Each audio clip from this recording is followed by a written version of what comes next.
I'm Nathan. And I'm Dina. And we are Blue Notes News.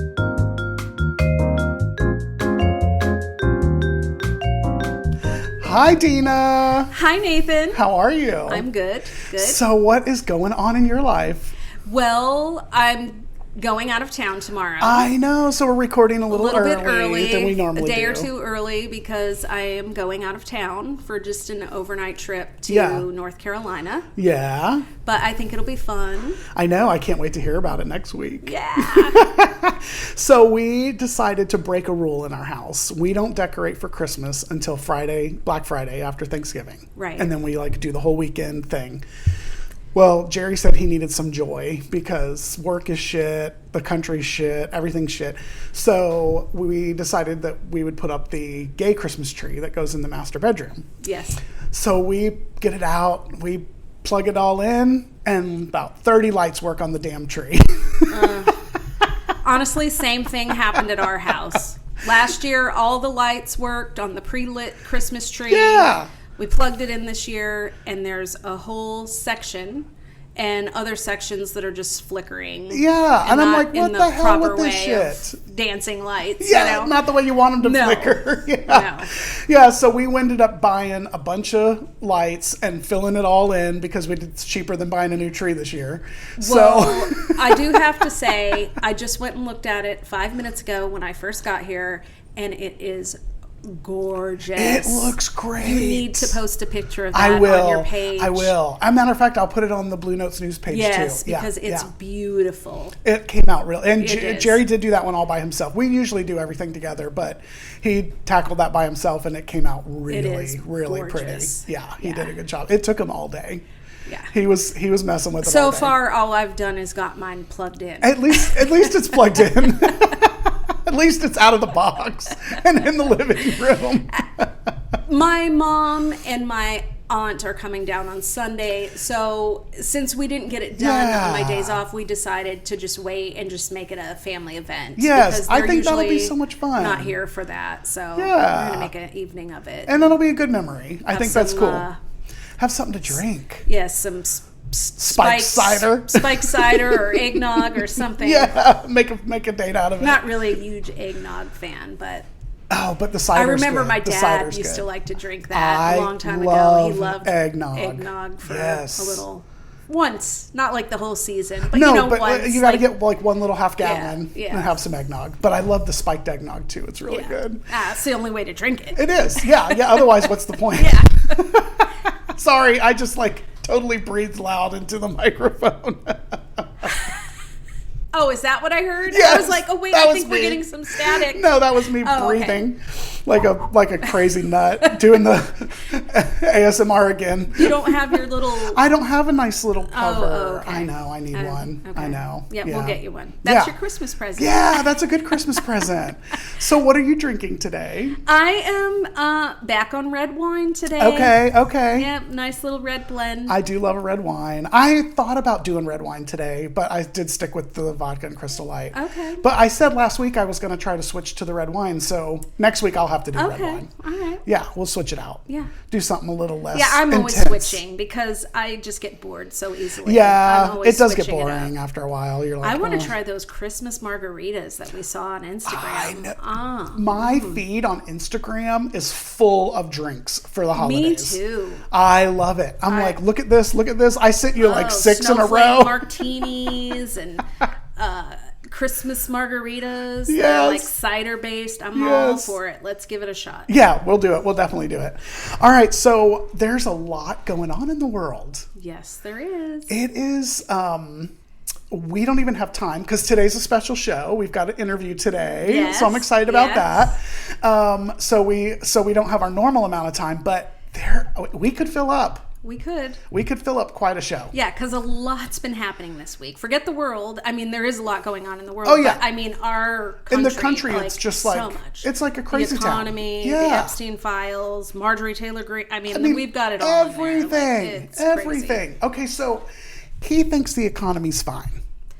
Yeah. He's talking about it's totally fine. We're going to cut things by 1,000%, 1,200%. First of all, you can't cut things by 1,000%. Somebody needs to tell him that. Does that mean we're going to get a 900% return? Yeah, we're going to get money back. Because if you cut something by 100%, it's zero. Correct. Right? Exactly. Am I doing the math? No, you're right. Is my math mathing? It's mathing. I don't think their math is No, mathing. his math doesn't. He's got dementia. He doesn't know what he's talking about. But he's not mathing. And he thinks everything's fine. We talked about it a little bit last week, the $2 gas. Well, I got gas today, not $2. Yeah. Not $2. Went to the grocery store yesterday. No, it's still really freaking expensive. Just from when I like to chew gum. Yeah, yeah. And I go to Costco and get like the big 15 packs of it because it's cheaper. Sure. And it used to be like $7.99 and then it was $10.99 and like a month and a half ago it was $11.99. Yeah, it's sneaking up. And today it was $13.99. Yeah, what the hell? I don't get it. And even like the cheapest ground beef is like $10 a pound. Like it's $10 for just a pound. I'm like, I need to sell beef. I'm doing the wrong thing. Like the fact that he thinks everything is fine. And he was saying, I don't want to hear about the affordability anymore. Yes. Like he's tired of hearing about it. Yes. And it was so funny because Ali Velshi on MS Now used to be MSNBC, now it's MS Now. Yes. Anyways, his show this morning, he covered that because Trump also calls it the affordability. Like, not affordability, just the affordability. The affordability. But anyways, he did a whole segment on it and just all the stuff that he has been saying about it. He doesn't want to talk about it. He doesn't want to hear about it. They're not releasing numbers.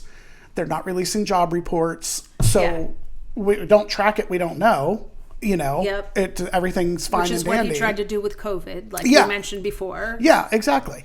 And then you were listening to something on the way here, and they were talking about some of the states that either 13 and 11. I don't know which way. I can't remember the exact numbers, but 13 states are already in a recession, and 11 states are on the brink of being in a recession, or vice versa. I can't remember the exact way the numbers came out, but either or, it's still bad news. It's really bad news for America. It's horrible news. Yeah.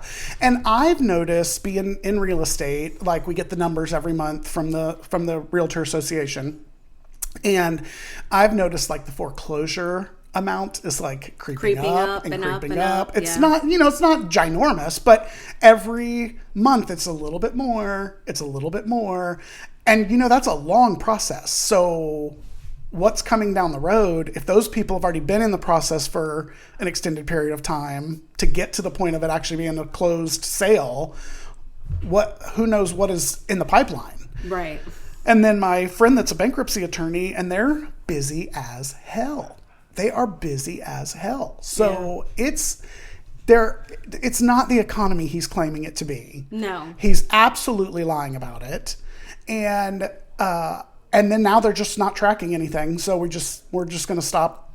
We're just going to stop doing that, apparently. Yeah. But we got rid of the penny, so that's good. Oh. Save your pennies now. They're worth something. Maybe someday. Who knows? I mean, I know they were a little bit more expensive to make than they were worth, but the cuts are stupid. Actually, a lot of the reason why is also I heard a story because people do save them and put them in jars or fill up those 5-gallon jugs. Yes. And it was taking them out of circulation, and they had to keep producing them. So we kind of probably created a problem. But yeah, he's total dementia on the economy. He's full of shit. He's making shit up, and they want transparency. Yeah, this is the most transparent administration there's ever been. Yeah. And they won't even release the job numbers, release the economy numbers. Nothing. Nothing. Nothing. There you go to transparency. I guess that's out the window. Yeah, they're not transparent about anything. If Carolyn Levitt's talking, she's lying. Yeah. And she wears that cross and gets up there and just lies and lies and lies all over the place. Yeah. Yeah. And he does too. I mean, he's lying Don, know. Oh, of course. Yeah, piece of shit. Yeah. So I think, I don't know if you want to move on or not, but I think that a lot of this is distraction. Oh, for sure. Because they want to distract from the big story. Files. Yes, yes. And these emails. What a weekend. Oh my God. What a weekend. It's been a overload of memes the last 2 days. It really has. Do we have a clip of him on the economy? Okay, there's a clip of him talking about the Epstein stuff and the economy at the same time. Okay, yeah, so let's play the clip. Jennifer, go ahead. Well, why was your team encouraging Congresswoman Boebert and Congresswoman Mace to not pursue Because we think it's bad to talk about it because it gets away from the subject of how well the Republicans are doing. We have the greatest economy. We have the largest investment ever made in our country's history. We have all of these great things happen. We have very little inflation, whereas he had record-setting, the biggest inflation in history. All of these things are good. And when you talk about the Epstein hoax, what happens is you're not talking about how well we've done. All right, so that's total bullshit because they're not doing a good job. The economy sucks ass. Yeah. He's rolling back his own tariffs to make things more affordable because he realized, or somebody realized. Yeah, all of a sudden, to bring prices down, Yeah. they're going to take the tariffs off of coffee, beef, bananas, an assortment of some other All these things that items. that he said we can't make here. And what a fucking nut job. but the point is, if the tariffs didn't make the prices go up in the first place, Exactly. then how is removing them making the prices go down? Exactly. Yes. He's full of shit. He's totally All full the of time shit. full of shit. Full of shit. Because he wants to take away from the Epstein hoax, as he calls it. Yeah. Which is so funny because if it's a hoax, why is he asking Pam Bondi on his fabrication station, Truth Social, to investigate the Democrats? Well, I can tell you my summation of why I think. Yes, do. I think it is because if you have an ongoing investigation, nothing can be shared. Exactly. Because it's an ongoing investigation. Exactly. And so even if the Congress and the Senate happen to approve the Epstein files to be released, and even if they did it in a super majority that he couldn't veto, they wouldn't be able to do it if there were ongoing investigations. You're absolutely correct. So it's just another smoke I screen think that to is a cover fabulous this shit up. observation because that's exactly what it is. Yeah. And I did not even think about that. Yeah. But that's exactly what it lets him get away with it. Yeah. Because, and I don't know, the Senate is a little sketchy. I'm not sure if they're going to actually approve this. The House for sure will. Well, here's what I've been hearing from people that have been interviewed, senators and congressmen and pundits all weekend, saying this vote is going to stain you well beyond Trump's protecting you. That's correct.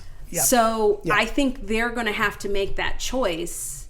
Am I going to stand with somebody who might get me through the next election and that's it? Maybe the midterms. Right. And then beyond that, I'm going to be on my own because he's out. not going to be done. around. Yeah. He's either going to die or he's going to be done. Yeah. Even if he makes it to, and lives, I mean, hopefully we'll be done with him after this presidency. But we can't do anymore. God willing. But no, I was hearing some of that this morning on some of the Sunday shows, talking about the fact that in 2030 he's gone. Yeah. So he's not going to be there to protect you. He's not going to be on the ballot to help you get, ride his coattails. Yeah. And so you really need to think about the decisions you're making beyond Trump being around. Right. Which I think that's why Marjorie Taylor Greene is doing some of the shit she's doing. Yeah. I think she's looking beyond this time and sees the people are pissed. Well, I also think she sees that his presidency is collapsing. It's collapsing right before his very right eyes. in front of him. He is And turning into a disaster zone. She's jumping ship before it's too late. I think she is too. And I think her constituents are probably why she's jumping ship. Yeah. Because people are pissed. Like we were talking about it just a little bit ago. you were mentioning how people have been burning MAGA hats this weekend. MAGA hats all weekend, posting videos of themselves saying, I'm done. You lied. You said you were going to release the Epstein files, and now you're trying to keep them from being released. Are you a pedophile? Yes, there was so many back and forths this weekend. I'm trying to see. Yeah, here it is. I am no longer am entertained by this man. I'm beginning to find him repulsive. These are people who voted for him. This is actually a national delegate that said that. And then there was another person who said, and what's interesting to me is these are women that are tweeting these, or True Socialing, or wherever they're doing it. This man is insane. I voted for him, but he is too far gone. Attacking Marjorie Taylor Greene, who has been nothing but loyal to him, and now this just gross attack on Representative Thomas Massie, which he did. Yes. He's lost it. I mean, the man with multiple wives is trying to attack the man who lost the love of his life for remarrying after her tragic death. Insanely gross. Yes. So he's pissing people off. He attacked him for getting remarried. Yes. Like around a year later, I think. Yeah. But I mean, that's just gross. Gross. You cheated on every one of your wife wives with the next wife. Yeah. Paid a porn star Yeah. after you screwed her in a hotel while your newborn baby was at home with your wife. Your little tiny peenie. Yeah. I mean, disgusting. It's disgusting. Absolutely disgusting. Yeah. So he's hiding all this stuff. And then the whole Bubba thing. Oh, God. That's exciting. I'm like, who's Bubba? Yeah. I mean, because there's lots of options. There's lots of options. Originally, that it was Clinton, and there are 1,000,001 memes out there that are so fun to look at. So fabulous. I think I probably sent you 5 or 6 of them. It's hysterical. Yes. And just the fact that it's gone viral has got to be driving him crazy. Yes. But then Epstein's brother, he came out and said, I just want to be clear, the reference to Bubba is not referring to Bill Clinton. I know. I was kind of sad about that. What is interesting is he did not say that isn't true. Yeah. That he didn't blow somebody. Yeah. It just said it's not Bill Clinton. Yes, that's correct. That's correct. There's speculation now that it's some other Bubba. Yeah, there's some rich family. I forget what they do, but they've got a bunch of money, and it's the son, and his name is Bubba. Whatever the last name, I can't remember the last name, but anyways, yeah. So they're saying that it's him. Well, I have also heard that Bubba can refer, I did too, which this is even sadder. It's disgusting. To underage boys. Yes. And so there's the implication that it might just be referring to an underage boy. Which is totally disgusting. Yeah. The whole thing's disgusting. But would line right up with Epstein and it what's lines going on right there. up. But here's what gets me is I'm like, who all is in these files? Because nobody is wanting them released. I mean, they are scared to death. And you see pictures of Kash Patel and I'm trying to think who else. There was several of them that are part of his cabinet that were in pictures with this Bubba guy. Yeah. So I'm like, what kind of cabal is going on in the Epstein world that all these rich sons of bitches were just doing whatever the hell they wanted to do to whoever they wanted to do it to on Epstein's island and in his plane and his Palm Beach mansion and everywhere else. All right, did you find his name? Yes, I'm over here trying to figure it out. Charles Bubba Salisbury Jr. Yes. He is the eldest son of Charles Dick Salisbury Sr., founder of the oil and gas conglomerate Salisbury Industries in Odessa, Texas. And they have been heavily contributing to Donald Trump's cause. This includes donations from Bubba Salisbury, $172,500 to his victory campaign in 2019. I don't know how that was a victory, but yeah, well, they think they. And he's been continuing to contribute to pump the Republican money into cause. the machine. Yeah. So he's a piece of shit. Yeah. And that's the thing. Like all these rich motherfuckers and powerful motherfuckers. Yeah. That were hanging around with Epstein and doing God knows what. It's Yeah, and when I heard Trump in that clip saying, "Oh, we have millions being invested," Yeah. invested in what? In your companies? Yes. Is that Yes. what it is? Because it's not being invested in the American people. No. Where's that investment? Yeah, where is that investment? Because the prices are skyrocketing, as we've talked about. Yeah. Gas is not $2 No. We've got states that are crashing.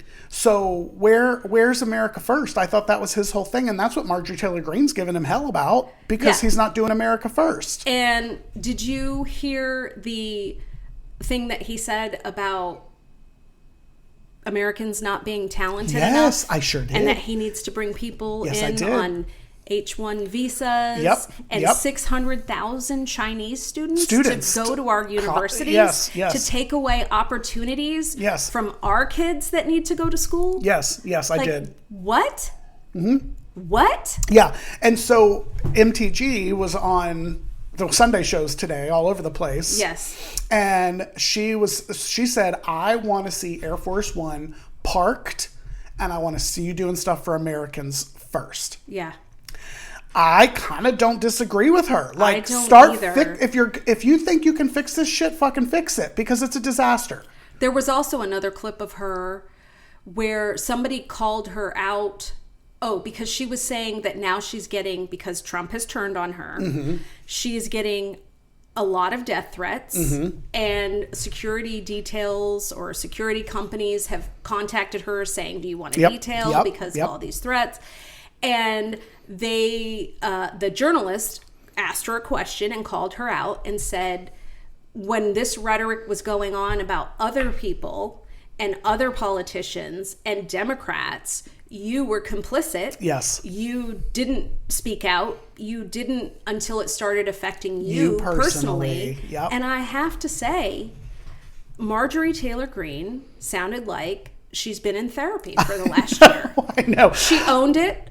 She apologized. Yeah. She said, I'm sorry.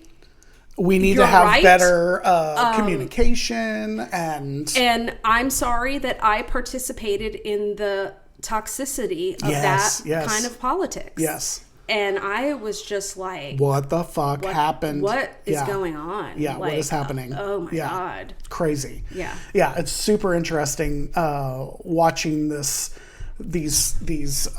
cracks in the MAGA movement. And I have stated before, I think everybody deserves a second chance. Sure. I think people can change. Yep. And I think we need to give people the grace to do that. I think so too. Instead of this cancel culture. Yeah. Am I 100% convinced that MTG is just totally a turned around person and she's not got some angle she's working? Not yet. So we'll have to see what happens with her. Yeah, it'll be interesting to see what happens. So we actually have the clip of her from this morning on CNN with Dana Bash. So okay, play the clip. You posted on X that President Trump is, with his comments, fueling a, quote, hotbed of threats against you. Obviously, any threats to your safety are completely unacceptable. But we have seen these kinds of attacks or criticism from the president at other people. It's not new. And with respect, I haven't heard you speak out about it until it was directed at you. Dana, I think that's fair criticism. And I would like to say humbly, I'm sorry for taking part in the toxic politics. It's very bad for our country. And it's been something I've thought about a lot, especially since Charlie Kirk was assassinated, is that I'm only responsible for myself and my own words and actions. And I am committed, and I've been working on this a lot lately, to put down the knives in politics. I really just want to see people be kind to one another, and we need to figure out a new path forward that is focused on the American people, because as Americans, no matter what side of the aisle we're on, we have far more in common than we have differences. Yeah. And we need to be able to respect each other with our disagreements. So just only time will tell. Time will tell. And I don't disagree with her about the fact that we do have more in common Because really, it's what we have said from the first episode. It is top versus bottom. Yeah. Every time. And if people could get their mind wrapped around that the enemy is not the immigrant, the enemy is not the black person, it's not the gay person or the trans person, it's the fucking billionaires. Yeah. It's not left versus right. It's really not. It's top. It's top versus bottom. Yeah, 100%. And it's always been that way, Yes, honestly, yes. from the beginning. Like Marie Antoinette, yes, and kings and queens, and all, yes, you know, and the golden and the age, peasants, and the the Gilded Age, the and Gilded Golden Age, Age, yeah, yeah. I mean, just it's always been that way. The pharaohs and the slaves, it's always been about top versus bottom. Top versus and bottom. Why can't we figure that out Because after when thousands we of do, years? That's how we became a country. We revolted against a king. Taxation without representation. Yes. If we could figure that out and get on the same page that this is what we're really battling. Yes. Oh my gosh. They'd be done. They'd be done for. Yeah. 100%. Why can't we get there? I don't know. Because people are easily brainwashed. They're brainwashed. And that tribal thing gets activated in so many people. And all the social stuff that everybody wants to fight over. Yeah. And it's dumb. And honestly, look, coming from where I came from, a lot of it has to do with the fucking fundamentalist evangelical church. It's terrible. It's a cult. It's a cult. It is a cult. And they brainwash people. And I told Jerry the other day, in the 70s, the Southern Baptist Convention passed a resolution where they said that abortion was fine when it came to the life of the mother, rape or incest, or something severe wrong with the embryo. Okay.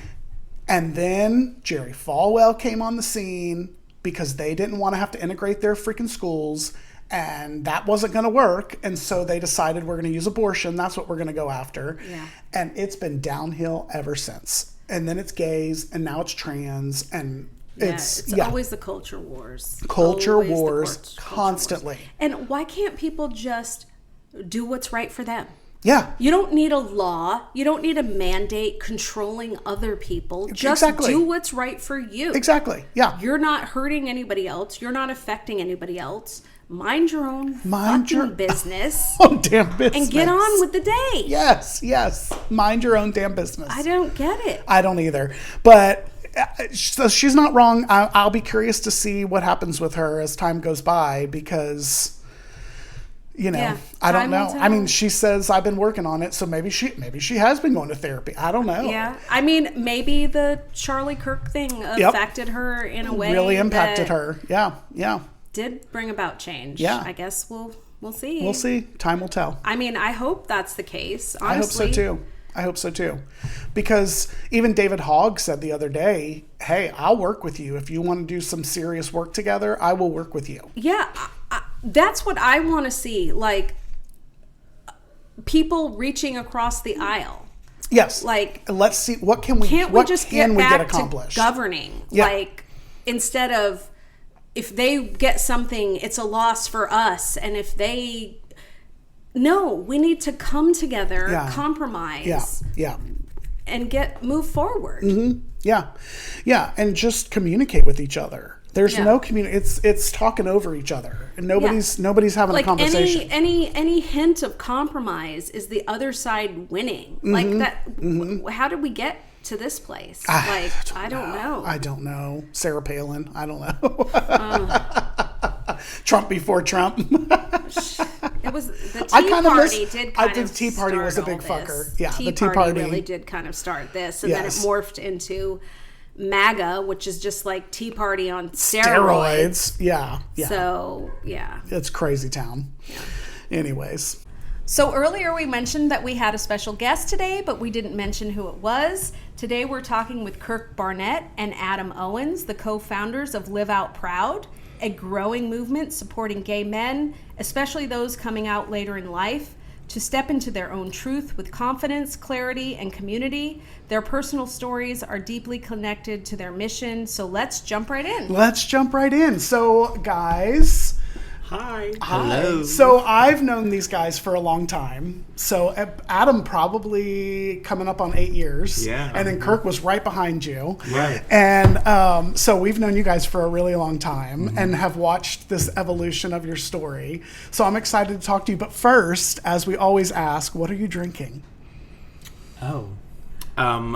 We're drinking strawberry lemonade with a little bit of Vodka. Just Okay, a tad good. bit of vodka. Yeah, not like I pour. Right. Yeah, that's why I didn't make the drinks. Well, cheers. Cheers. All right, for folks who don't know Live Out Proud, introduce yourselves, share a little bit about what this movement is all about, what you guys, what's kind of the broad goal. Okay. Well, so Live Out Proud started back in the pandemic is when I came up with it, just because I was in a business, I was had a business mentor, and she was always like, what's your movement? What's your movement?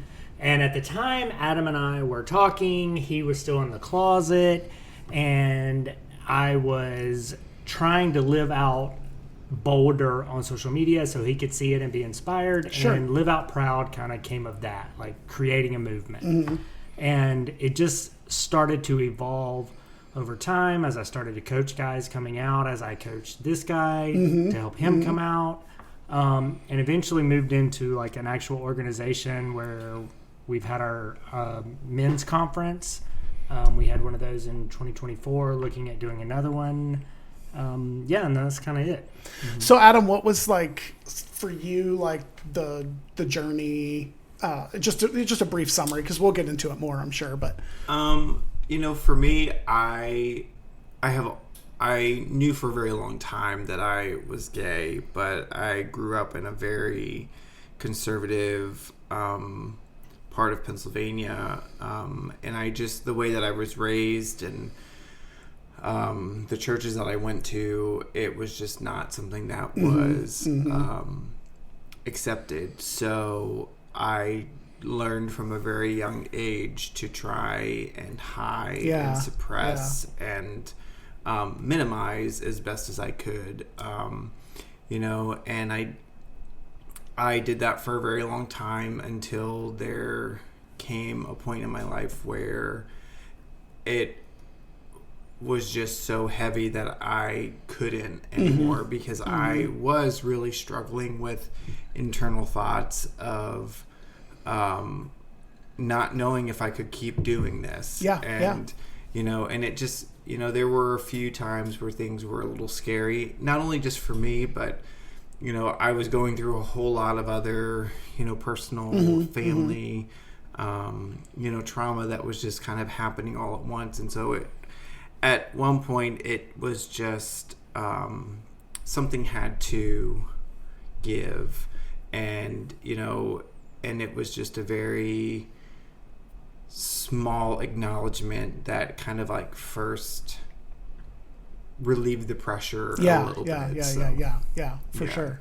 So you're passionate about this. Yeah, absolutely. It's something I am passionate about. It's something that for the longest time, I thought that I was alone, and you didn't realize, and I didn't realize, that there are so many other men who grew up the same way that I grew up. But, I'm 45, so I was struggling with all this pre-internet, and so it was so easy to feel isolated, and, that's the one good thing about the internet, is that you are able to connect with other people who are going through very similar circumstances. So this was a really important work, that I think that we both are just really passionate about. Yeah, absolutely. Well, and for Dina, it's a shocker because she didn't grow up in a church environment. No, so or like religious meeting all of us has background. been like, I grew up in who are these show people? business, mostly in Las Vegas, where all the dancers I knew were gay, and everybody was just super fabulous and all the open time. and- All the Yes, time, and yes. I just- Vegas fabulous. Yeah. It's been so eye-opening for me, honestly, to hear these stories of pray the gay away and Yeah. suppression and Well, I mean, and I did that. denial. I mean, one of the T-shirts that we created, it just said "Conversion Therapy Survivor." Yeah. You know, because I did that. I mean, I tried 3 different times, conversion therapy to try and fix me and trying to fix what was wrong within me. And, and I actually just wore that shirt out last weekend when I was running errands. No way. And it was so funny, the interactions that I got from it, and people who were just like, oh my gosh, that shirt's amazing, or, I was able to talk to the guy at Warby Parker when my glasses were getting adjusted, No about way. it. So it was just really cool, That's very cool. Really open, it kind of like opens the door for conversation. Yeah, so. yeah. Absolutely. Well, go ahead, fire away. What was the moment when you realized this needs to be more than just personal support? This needs to be a movement.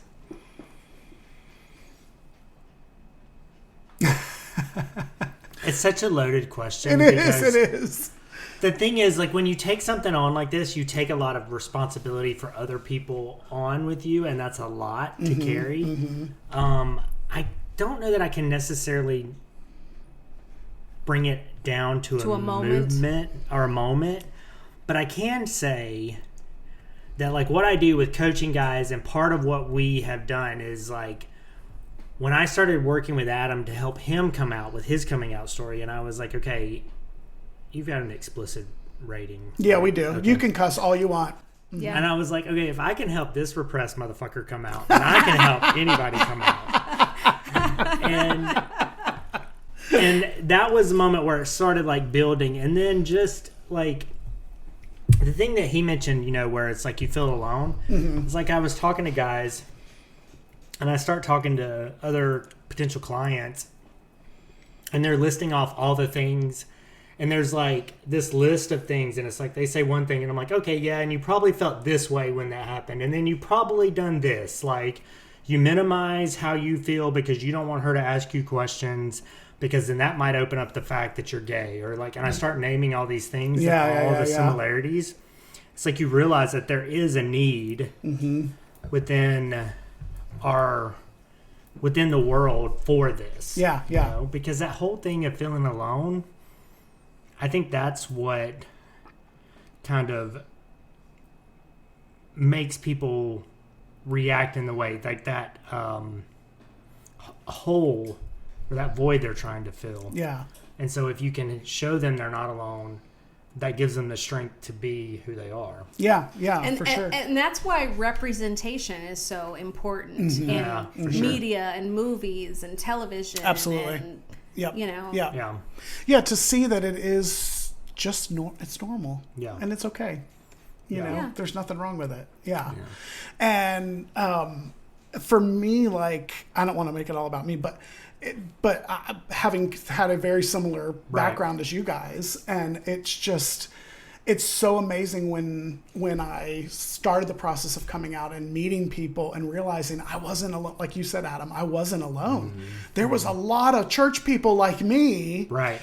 Well, oh my God. I yeah. mean, that were out there. Well, and there's a lot of guys who are our age now that are like really like that are coming out. I mean, there are a lot of guys who are from like 90s, 80s and 90s, like growing up, and it's like who had to suppress for so long, and it really is. It's like you either like suppress until you don't want to be here anymore, and you do something drastic, or it's like, shit, I need to like I can't do this because ultimately the world is better for you to be here, especially with the majority of us who have children, like, because we obviously love our kids, and the majority of these guys love being dads, and it's like I still want to be a dad, but I can't hide this anymore. I can't hide it anymore. Yeah. Well, and that's how I felt like when I hit that. I was 32, and I felt like I hit a wall of like,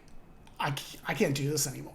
Like, I can't keep being a pastor. I can't like exist in this space where I don't fit and they don't want me. Right. If they know what the truth is, they don't want me. Well, and I I've think got to get out of here. That's part of it too, is like you build up this persona, right? And then as you grow and you mature, you start realizing, okay, if these people really knew me, They don't want me they here. wouldn't want me here. They don't want me here. And so, Yeah. like, anyone that has any kind of self-reflection is like, that's not a great feeling to know you're putting up such a huge facade to exist in a space where they ultimately wouldn't want you. And I think the thing for me is, like, when I think about my kids, I'm like, I want to set the example for them that, like, you need to own who you are and be who you are, and you need to be in spaces where they appreciate everything that you bring to the table. Yeah. You know? Exactly. I mean, it kind of rings a bell for that Oprah, I've heard Oprah say a million times, your authentic self. Yes. If yes. you're not your authentic self, what's anything worth? Right. You know, right. what is somebody's opinion of you worth if you're not really your authentic They don't know who self? you are. Yeah. If they don't know who you are. I mean, I just remember when I like made it like Facebook official and whatever, and I did my post, and you know, I just remember saying that I'm the same person I was before you read this message 5 minutes ago. Like, there's nothing different about me than what you knew, except you know one more thing about me that you didn't know. Right. Like, right. and I love think that. that's the thing, is that we're so, I mean, for so long I was so afraid that everything was just going to fall apart. Yeah. That I was just going to ruin everything Yeah. by coming out. Yeah. When in reality, all I did was just let people know one more thing about me. You know, because again, I mean, my life and my family's life was filled with trauma and just dealing with death of children, and you know, ultimately, you know, the death of my kid's mom. Like, I think there was so much character like that I you know, dealt with, and it settled so much about my character that me being gay is the smallest thing. Like, it's minimal compared to everything else that I've like had to deal with throughout my life. And so, and that was the thing, like, if you can't see that and you can't understand that, then, you know, in my mind, I'm like, well, then there's no point of having any type of relationship with you, you know? Right. You know, because I'm still the same person I was before I wrote this Facebook post. So. Yeah. Yeah. I love that. I was thinking about, like, you know, that coming out process at an older age, especially if you're in the church space. How do you coach people to deal with the fact that they're going to probably lose a lot of friends that have been brainwashed by the church space? Yeah. And How sometimes even family. and even family. Yeah. So the one thing that I really focus on is there's a lot of people that say, well, then I'm going to be all alone. And I'm like, well, proximity does not equal, like, being close to someone does not equal not being alone. Right. Like, these people are in your life, but they don't know you. So, and I would say to them, I'm like, you feel lonely now, right? And they're like, yeah. I was like, you probably feel the loneliest you've ever felt. Sure. Now, knowing who you are, not being able to be 100% you. So, with these people being near you, does it negate the loneliness you feel? So, it's kind of shitty, but you're almost like, you're not going to be any less off Right. if these people are not in your life. Right. And you also have the potential to go out and find people who know 100% who you are and actually love you And for love who you for who you are. Yeah. Yeah. And So- build a community from Yeah. there. Yeah. And build your chosen family. Yeah, and you do build your own family and your network, and you know, it can take a little bit of time sometimes, but it's so freeing. Like, I remember the weight, just the feeling, Physical weight. Yes. Like, it's like a physical release Yes. when you finally say it, even though it's scary as shit. Yeah. Like I can remember when I said it for the first time to my ex-wife, and it's like I just dropped a rucksack. Yes. Like, it's just like, Feels so much better. Yeah. Feels so much better. Well, you fire away. I feel like I'm taking over the interview. No, not at all. My next question is, how do your strengths balance each other as co-founders? Oh. Or your weaknesses, whatever floats your boat. I think so. I'm like the big idea guy, and I like I have these grand visions in my head.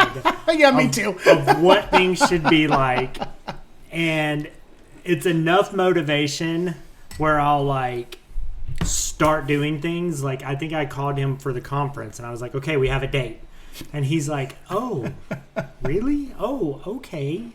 And it was, May 4th. And then he's kind of more like well, we don't necessarily have to have, uplights for decorations, right? Can't we, eliminate that? And maybe, Right, this is the first one.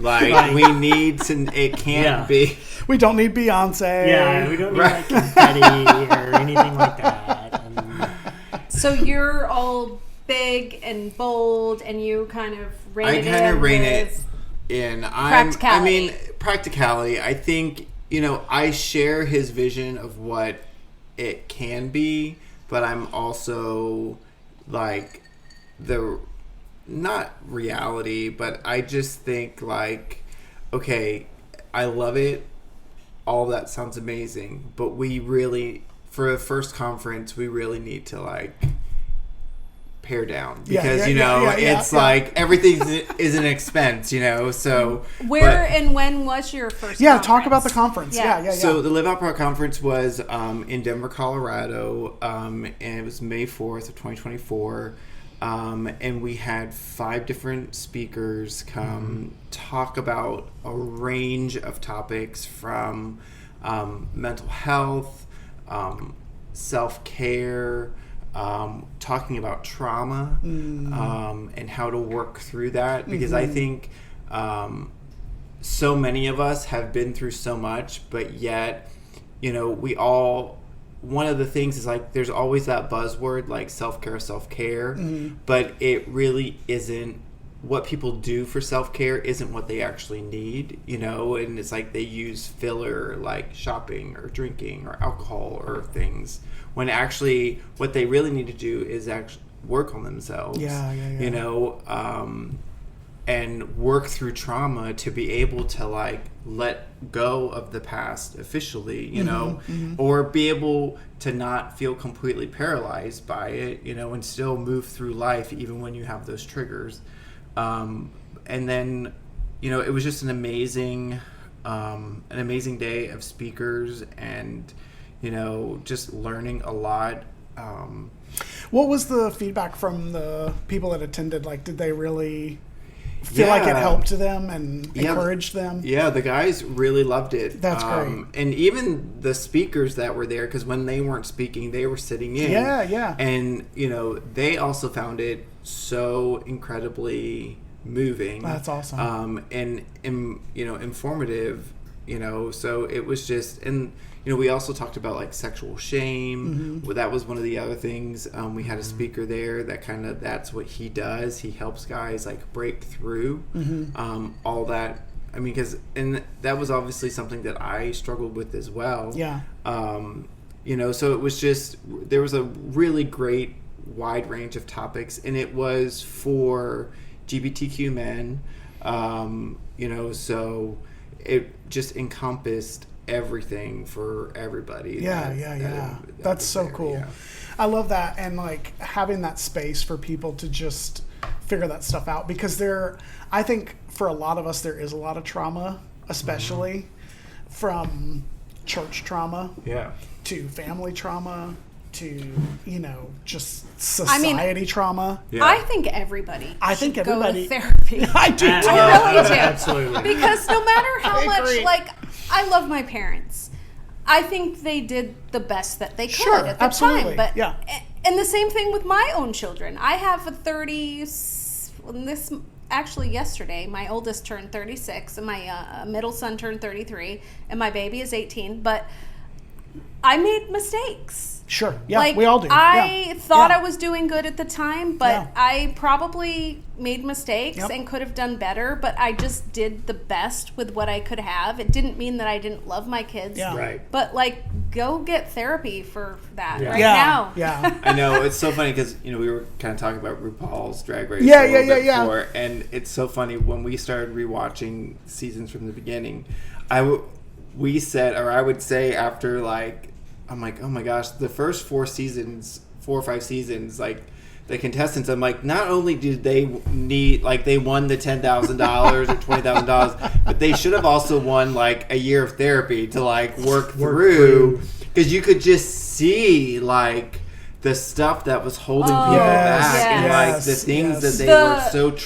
dealing with. What would you say to your 5-year-old self when that would come up? It would be so... traumatizing. Well, and I think Rue was really good at picking the stuff out and saying, you need to work on this. Exactly. Yeah. And it's been so cool to see, like, as the seasons progressed and, they come back for All Stars, and you can see these queens have, like, definitely done some like, work. Worked on themselves and, processed some stuff, because whether it's, like, crazy bad trauma or not, like, we still hold on to stuff because, we were all told things at very formative years that we will carry with us forever unless we, like, deal with it and process it. Well, and everything's like muscle memory. Like, it's patterns, right, that you build in your brain. And you've got to go to a third party almost to undo some of those patterns that are not healthy for you. Yeah. Which is what and I remember there was a thing, we actually did this when I was on staff at the church, but we talked, it was a secular course, and they talked about sunglasses. Like, we all have sunglasses on, and you have to remove the sunglasses so that you can start to see clearly what you're supposed to see. And they, of course, used it for other purposes for within the staff, but I think about that a lot. Like, we have to remove those sunglasses to be able to see more clearly. And for a lot of people, it's like the process of deconstructing. And I think the deconstruction's a lifelong journey. Oh yeah. Because I think about it, for me, I was 32 years of being told this stuff over and over and over and over. And then, I look at Jerry, and it was 37 years. Right. And I look at some of these guys that you guys have worked with as I've watched over the years, and they're older than that. Yeah. And they've dealt with this stuff for a long time, a really long time. And so it's a lifetime of deconstruction. Right. Yeah. Yeah. And go ahead. Therapy. Sorry. I'm just saying therapy. Therapy. I agree. I've been in therapy since February, so I'm love a therapy. huge advocate right now. I've been going every week, all year long, and it's been life-changing it's so for helpful. me. It really is think so it's helpful. important. Yeah. I agree. And I think the therapy, and then pairing what you guys are doing, coming alongside these people and encouraging them and coaching them and giving them advice and just being their friend and being there for them. I think that's a huge. So what do you, like, as you look to the future of Live Out Proud, like, what do you see that you'd like to accomplish with that? I think what I'd like, for me, I think it would be great for the organization to develop into something for the entire queer community. I think there's always going to be a special spot for gay men who come out later in life, particularly that maybe were married prior, because there's still tons of gay men getting married to women and having children. Today, somebody's doing it. Well, somewhere. we're trying to populate the earth.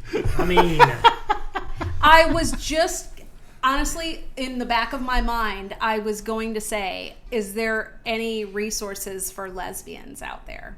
Yeah, like yours? That's a good question. Actually, so there were, there's I don't know about, like, lesbians that have been married specifically. I'm sure there are some.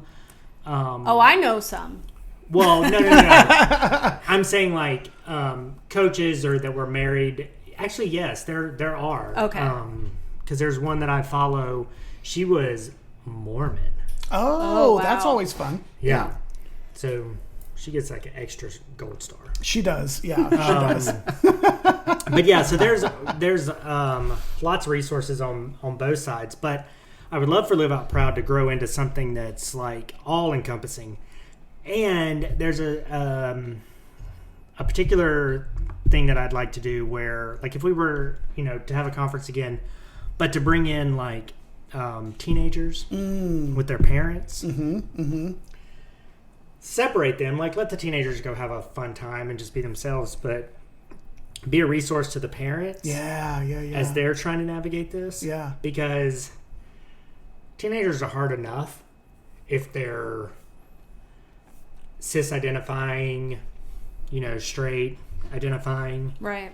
Throw in the mix of like gender dysmorphia or sexuality confusion. If they're like if their sexuality is different than quote unquote normal. Right.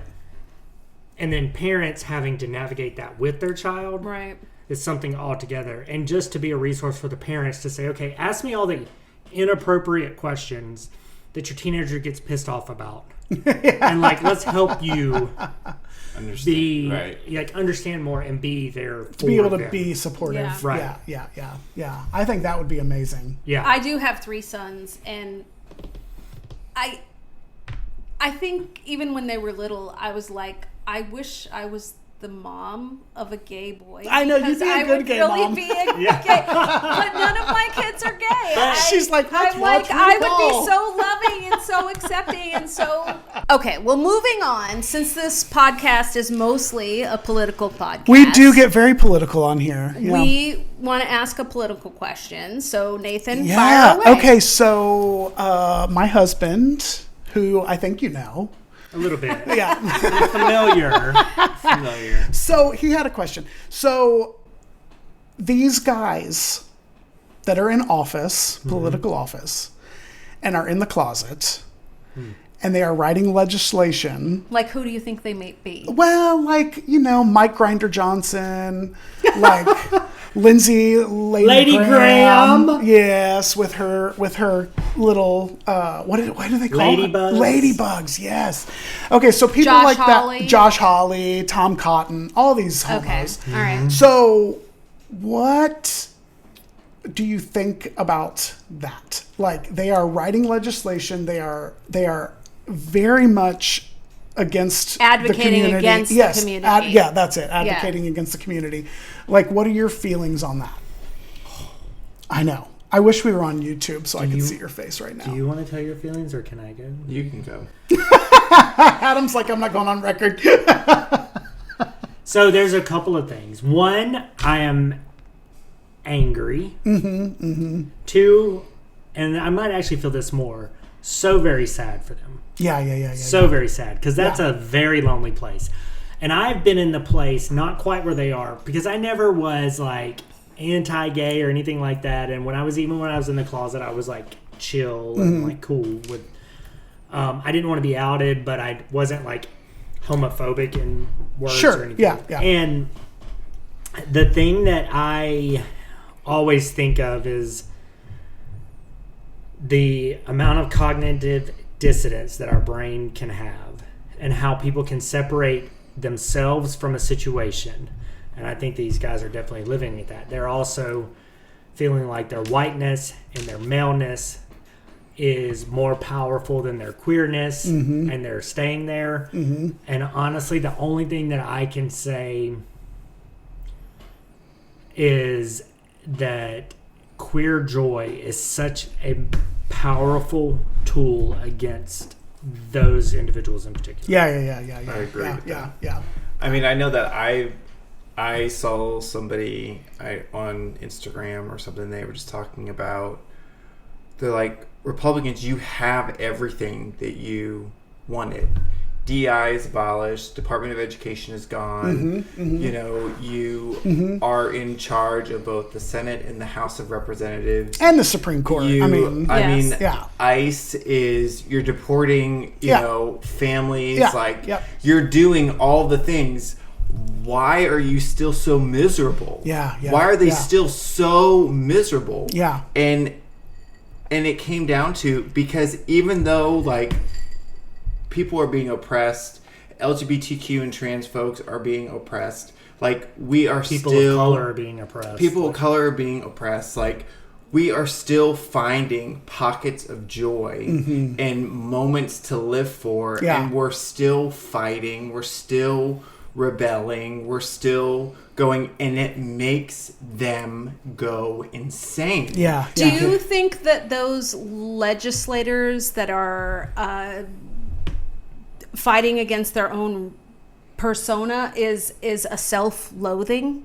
Oh, absolutely. Yeah, internalized homophobia is a powerful, powerful, powerful thing. It really is. And yes. like, I've even had clients that, you know, and people that have come to some of our retreats and stuff that have gone to battle with me politically. Yeah. And saying, like, blows my mind. You know, how, you know, I can think of one that came to a retreat we did, and how he's like, you know, I still think of traditional marriage as between two people and stuff like that. And, you know, and even like he found his partner, and it's like, wow. And it's such an odd thing to have conversations with people. Like, I mean, you know, Mike Johnson and all them, they're kind of like figures that are out there and you know them, but they're not like... I do know a friend that is a self-loathing gay. Yeah. I have known him for over 20 years, and he, before Trump, would just say things like, because him and my husband were really good friends, and he would say things like, I wish I could be like your husband and have a wife and 2 kids, and I just wish I wasn't gay. Then Trump came along, and that was it. He went into the self-loathing hemisphere of just, that was it. Like, he actually went back in the closet. Yeah. It is sad. I mean, and I've known people like that. I know a guy, I mean, he said to me, if he could take a pill to not be gay anymore, he would. And this is a guy, you know, who has a partner and, you know, they're starting a family. Like, it's just, it's so, I don't understand it. I don't either. You know? And my thing is, what's so interesting about people like that is they put their energy into changing themselves versus changing society to say, like, what I do in the bedroom is the least interesting thing about me. Yeah. And that's the thing. It's like everybody focuses so much on that. Like, nobody's talking about a straight couple's sexual activities. Like, but then they want to focus on the gay couples. Yeah. Or the I was saying that earlier in the podcast. Like, why can't people just mind their own business? I know. It's like, none of your business. I know. It's just the none of your like, business. who's the top, who's the bottom? Who the fuck cares? Yeah, who cares? Like, what the I mean, fuck? honestly, like, it doesn't. I don't ask that question like of straight couples. Yeah, like who's topping and who's bottoming in the bedroom? Whatever. Like, and why do you even want to know that? Perverts. Exactly. Yes. It's so ridiculous. Oh my gosh. Oh my gosh. All right. So if people want to know more about Live Out Proud, tell us how they can find you. Well, we do have an Instagram. It's not been so active lately. Well, you better get active. I know. We need to get active. I think it's live_out_proud. It is. Yep.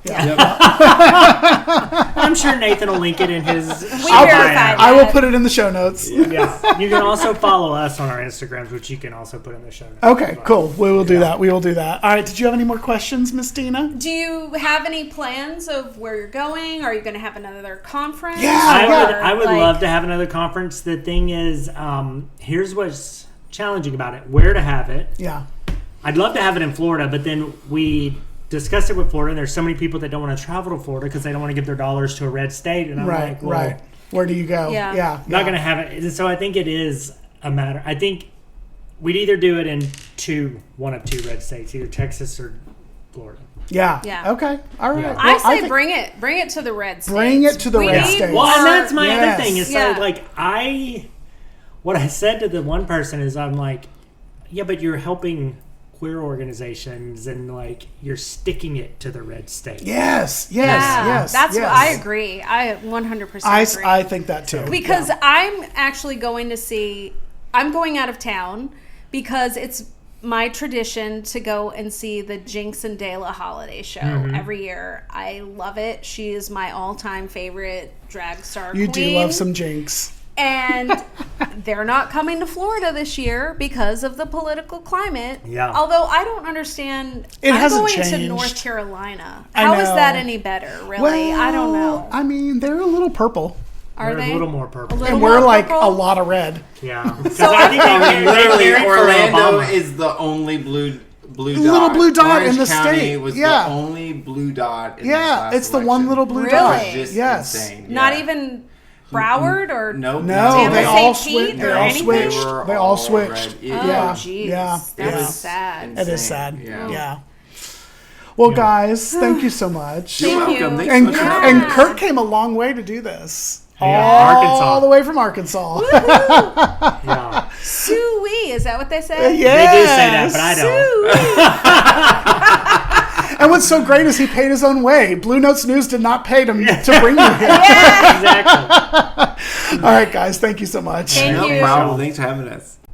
Okay, so that brings us to our fan favorite of the week. Yes. It's What the fuck? What is your what the fuck of the week? My what the fuck of the week is Megyn Kelly She's something. and her saying that It's gross. kids, like, If they're 15, they're not quite. yeah, like Like, it's if they okay. look old enough, What the fuck it's is not that? the same as like an 8-year-old Yeah. or a 5-year-old. Like pedophilia is okay Either, under like, certain there's a- parameters. Yeah, or a what, certain what the point. fuck? I don't know. You want to hear it? Yeah, play the clip. Or Epstein. I've said this before, but just as a reminder, I do know somebody very, very close to this case who is in a position to know virtually everything. Not everything, but virtually everything. And this person has told me from the start, years and years ago, that Jeffrey Epstein, in this person's view, was not a pedophile. This is this person's view, who was there for a lot of this, but that he was into the barely legal type. Like he liked 15-year-old girls. And I realize this is disgusting. I'm definitely not trying to make an excuse for this. I'm just giving you facts. That he wasn't into like 8-year-olds, but he liked the very young teen types that could pass for even younger than they were, but would look legal to a passerby. And that is what I believed, and that was what I reliably was told for many years. And it wasn't until we heard... Okay, Megyn Kelly, I've got a news flash for you. Yeah. 15 years old is not barely legal. It's illegal. Yeah. Yeah. 18 is barely legal. That is barely 15 legal. years old is not barely legal. That is 15 will get you 20, bitch. That is true. And she's an attorney. And she has a 14 or 13-year-old daughter. Yeah, she's got a teenager. It's Yeah. disgusting. She's crazy. I don't know what happened. As a matter of fact, Valerie Bertinelli posted a picture of herself from 1975 when she was 15 years old. And she does look like an absolute child. And she encouraged other women to start posting pictures of themselves when Yeah. they were 15. Yeah. Which I think I might even do on my own page. Yeah, we should all Showing, should. Yeah. like, and I think boys should be posted Absolutely. too, because this is Absolutely. not just a girl issue of being abused. This happens to boys and girls, and I think that we should make that. I think so too. Yeah. You know. Yeah. 100%. Yeah. So what is your what the fuck of the week, Nathan? So my what the fuck is Dementia Don had an MRI Yeah. and he thinks that's normal. Yeah. So I think it's on Air Force One, so it's a little hard to hear. Yeah. The reporter's a little hard to hear, but go ahead. All right. Let's. Play the clip. If we denuclearize. Mr. President, could you tell us why you needed to get an MRI? I understand that the results were good, but what was it for? Because it's part of my physical. Getting an MRI is very sad. Well, you think I shouldn't have it? Other people get it. Typically, an MRI I had an is a MRI. specific part of your body Here's for what the scanning. story is. I had an MRI. The doctor said it was the best result he has ever seen as a doctor. That's it. But I had an MRI as part of my standard yearly, or I think they do it every 2 years, but I have the physical every year, and the result was outstanding. Was it your brain? Did you or know? heart? I have no idea what they analyzed, But whatever they analyzed it well, and they said that I had as good a result as they've ever seen. Now, the other thing I took, as you know, very advanced test on mental acuity, because I think a president should have to do that. And as you probably heard, I aced it. I got a perfect score. I got the highest score. I got a perfect score. And the only reason I tell you that is it's one subject, unlike Biden and others, that you can take off your plate. Oh, my God. Aced it. He aced it. He aced the cognitive test. I don't know. My mom is 76. Yeah. And she does not have MRIs. No. For her routine annual medical exam. Or every 2 years. No.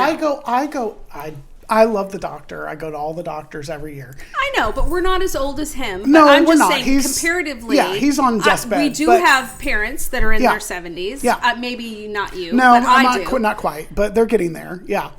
She doesn't get a routine MRI. There's no such thing. No. Nobody gets a routine MRI. And he didn't even know what they were scanning. Yeah. Oh, believe me, my mom knows everything that her doctor's doing. Yeah, so that's dementia Dawn. Dementia Dawn. He doesn't, and then he had a cognitive, because the MRI, he probably failed the MRI. Because whatever he says, it's the opposite. Yeah. It's always the opposite. Yeah. So that was my best they've ever seen. Yeah, best they've ever seen. Yeah. Best of what? Yeah. A 8,500-year-old. Yeah, he's like 110. I don't know. What the fuck? Anyways. All right, so. Yeah? Where can they find you, Miss Dina? They can find me on Facebook with Dina with Blue Notes News, and Instagram at Dina_ with Blue Notes News.